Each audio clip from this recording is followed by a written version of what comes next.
Isan, another great ride. How do you feel about it? The third place is perfect for us this weekend because over the week we were struggling a little bit, and in the race, to be honest, I didn't expect third place. I didn't expect podium. Well, I was a bit lucky this time, but I think we managed the weekend quite well. So big thanks to the team, and I'm really happy for this weekend. Congratulations. Thank you so much.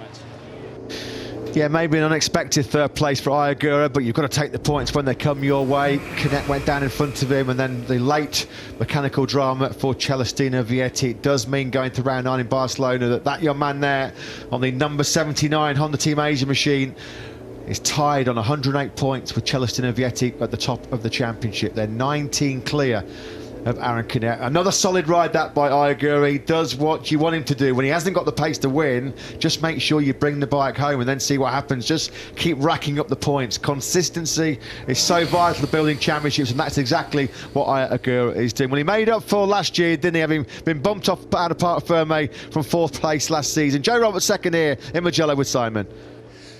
That's the Joe Roberts I remember from a couple of years ago. Joe, how does it feel to run at the front, pass guys, pull away and put it on the podium? I think that's a dream. that's exactly what we were hoping for today. I don't know, I was extra nervous today. I don't know why. I just felt something I felt something was possible today, and I really love this track, and the bike was dialed all weekend. Even if the position on the lap times didn't show it, we were there, and I felt like today we could really battle for the front. I didn't really have anything for Pedro. He just took away. He took off, and but I'm so happy for second place. I mean, it's a great result, and feels like a bit of redemption from last year. Because yeah, I'm just stoked, and I'm happy for the team. It's their home GP, you know, just next door, so it's a great day, and yeah, big want to send all my support to the American fans at home. American flag back up there. It's awesome. Thank you. Great job, Joe. Yeah, that was a great ride by Joe Robertson. Like he said, it is redemption. It is a bit of revenge for last year. The 24-year-old American was 4th last year, having been demoted 1 place on the last lap for exceeding track limits. No disappointment this time around, though. And whatever pre-race nerves there were, he kept them at bay, and he kept some hot talent in Moto2 at bay as well to take second place here in Mugello. And as he mentioned, a real good boost as well, that in the team, Italtrans Racing Team's home Grand Prix. But here is your history-making, record-breaking race winner for the first time in Moto2, Pedro Acosta with Simon. Pedro, how does it feel to win in Moto2 and be the youngest man ever to do it? Was a long way to be here. Finally, we lose a good opportunity in Le Mans. We lose a good opportunity in America. Finally, we arrive, and I think we are doing a correct job, you know. And I think if we can continue in this way, we can have so many fun in the end of the season. Congratulations. Thank you. Congratulations to Pedro Acosta. That just shows the ambition, the fire that burns inside the belly of that young man, doesn't it, Pedro Acosta?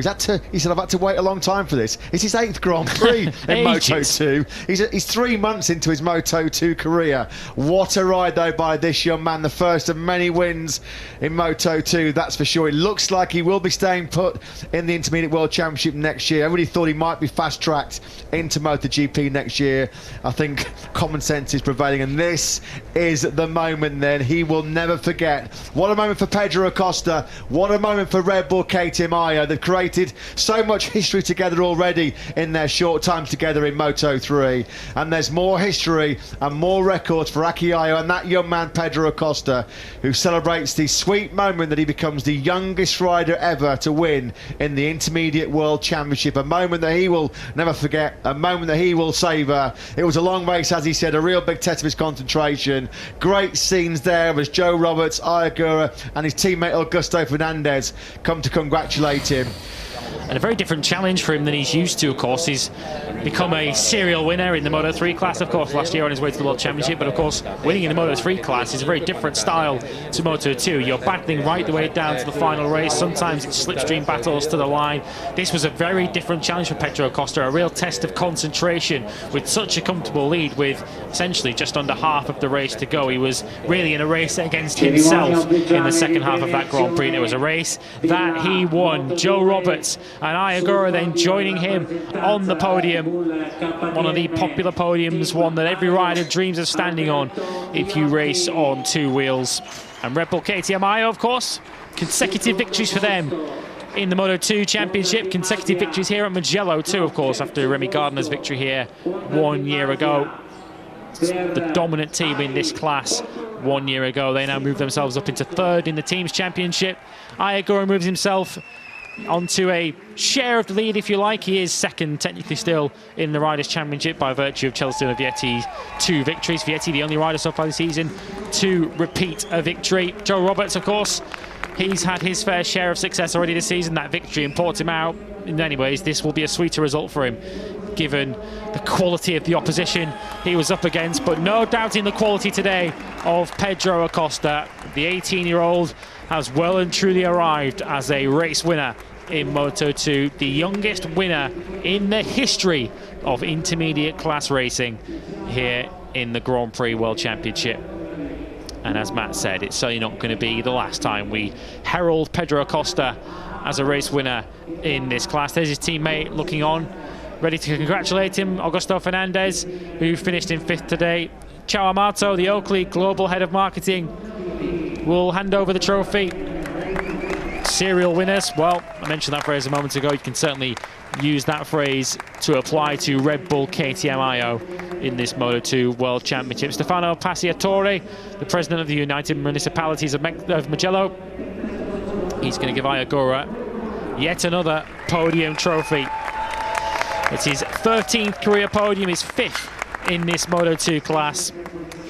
And as mentioned, he now moves a level with Celestino Vietti on 108 points at the top of the World Championship. The mayor of Scarparieri, San Piero, Federico Iniesti, shakes hands with Joe Roberts. Now he presents him with a second place prize. For Joe Roberts, that's his 3rd career podium. Of course, his victory earlier in the season in Portimao came in slightly unusual circumstances, but no question marks next to this one. And Antonio Mazzio, the president of the Regional Council of Tuscany, shakes hands with the podium finishers and presents the first Moto2 Winners' Trophy to Pedro Acosta. We herald a magnificent 7th winner in the Moto2 World Championship in 2022. It's the rookie, Pedro Acosta.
Congratulations then to peerless Pedro Acosta here. He wins the Moto2 battle in the Oakley Grand Prix of Italy. Don't discount that young man as well as a potential World Championship contender. We've still got a long, long way to go this year.